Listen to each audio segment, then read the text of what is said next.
Hello, I'm doing chapter 7 case study assessment, going over 10 areas about the emotional aspects. So, area 1, explain how emotional labor could affect the following relationships: work, school, personal, and family. So, work wise, my example, getting started in business, you have the emotional labor of hiding the fear and the unknowns from the employees when you're hiring them, because you make sure you make payroll. They want to they're going to be okay. They don't want to be worried about whether the check's going to cash on Friday or something like that. So that's how my experience with work. School, my experience when I was junior, senior, back and forth. I was homeless, moving around, sleeping on couches and stuff like that. Kind of embarrassed. Didn't want teachers and people at school to know about that. So that was emotional labor, trying to hide that. Romantic, personal. When I was working in the oil field, at the time, my fiance, she wanted to be a stay-at-home mom, but it's not really what I wanted. But I was trying to be nice, and that's what she wanted to do, but it really wasn't helping the relationship, because she really, at the time, just didn't want to do anything to help out at all. Just whether I was at work or at home, just did not want to help. There was no like 50-50 doing things. So that was one of the times there was a lot of emotional. Of course, I had to keep like a straight face, and eventually it just kind of boiled over. Family with kids, trying to make sure, having a hard day at work, come home, you got to put on the happy face for the kids. So there's a lot of emotional labor that goes into those different areas. Second area, there was a quote: people tend to have no problem talking about everyday or insignificant matters with a lot of patience. But when emotions come into play, it seems like crucial conversations just don't happen. And the source was unknown.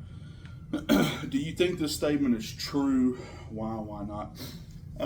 I do think it's true, because people have a tendency, like when it's just normal everyday stuff, people have a tendency to just kind of talk. And you can just kind of sit back and they'll just tell you everything. But when faced with a crucial or something important, people have a tendency to avoid conflict, whether they think they're going to be vulnerable in that situation. But when it becomes important, they tend to not want to talk about that. And then the second part of it was, why is it important that we express our emotions more often and with greater skill?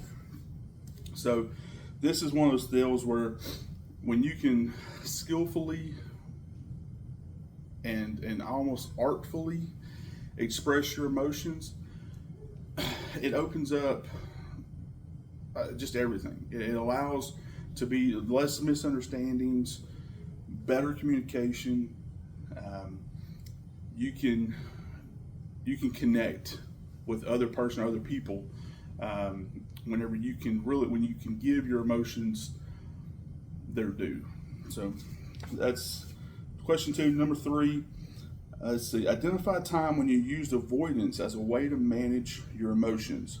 What impact did this have on the relationship? Just plactating would be one that I would use a lot with my customers.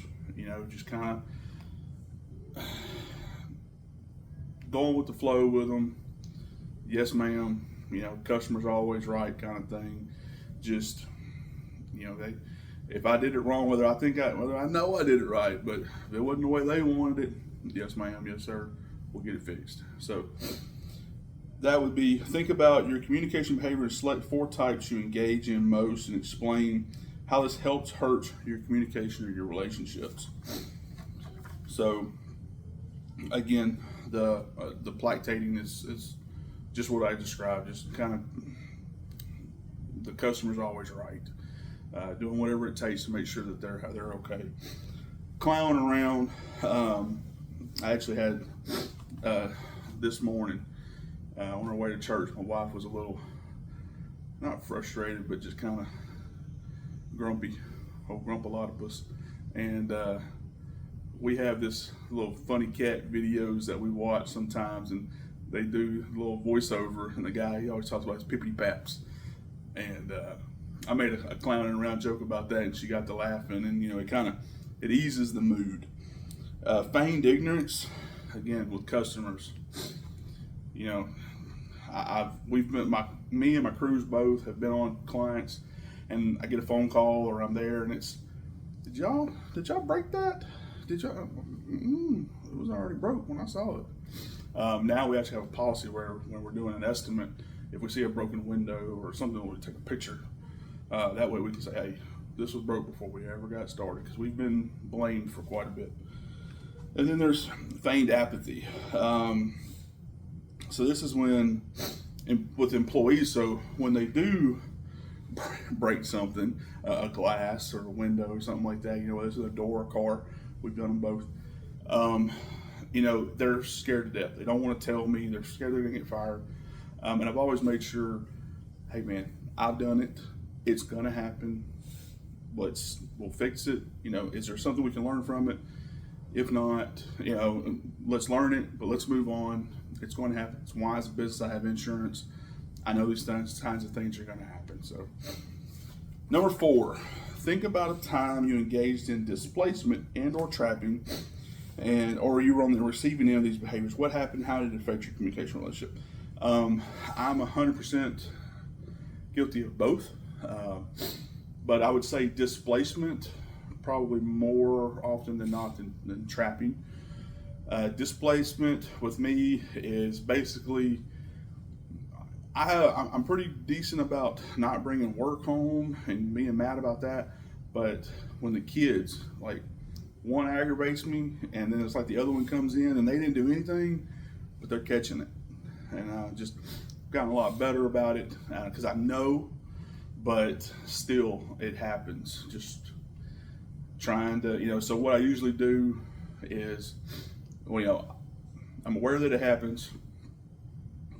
I'll go sit with them and explain, 1, I'm sorry. 2, explain what happened. Even to my 7-year-old, I explain whether he's getting it all or not. I still feel like he sees me trying to explain it to him. And so that way there can be an understanding, more or less, of it didn't have anything to do with them. So number 5, we had to watch Travis Janikowski home run, San Diego versus San Francisco. And talk about what he hits a home run, and then when he gets back to the dugout, he gets the silent treatment. And why is that? What is his teammates doing? Well, it's kind of it's all in good fun. I don't know the backstory. Usually there's usually some context and backstory to this one, but maybe he hasn't hit a home run in a long time. Maybe it was his first home run with a new team type thing. I'm not exactly sure the context of this, but that's usually the why. And then it's just like an over exaggeration of the silence of, okay, you did your job. What do you want? A pat on the back? You want a cookie? Whatever. And then they see how long they can hold it, and then they end up always going and sharing with him. Number 6, this was another YouTube video to watch. American Chopper. This was where Paul Sr. and Paul Jr. they get into a fight, and so it was what problematic behaviors do you see in Paul Sr. and Paul Jr.'s interaction, and how do the behaviors influence their emotions? So they're just extremely aggressive. Paul Sr. instigates moreover, but then Paul Jr. he gets defensive, and then he lashes right back out, and so it leads both of them to just being angry and mad at each other. It just boils over. Number 7, explain the different fallacies. So there's fallacy of approval, or these are the ones that I wanted to explain. Fallacy of approval, fallacy of causation, fallacy of overgeneralization, and the fallacy of perfection. So approval is just that. Like, you want everybody to approve of what you're doing. You may do something but then you're immediately, what do you think about this? Do you agree with this? Should I do this? And you won't do it unless you get unanimous support. So that's that fallacy of approval.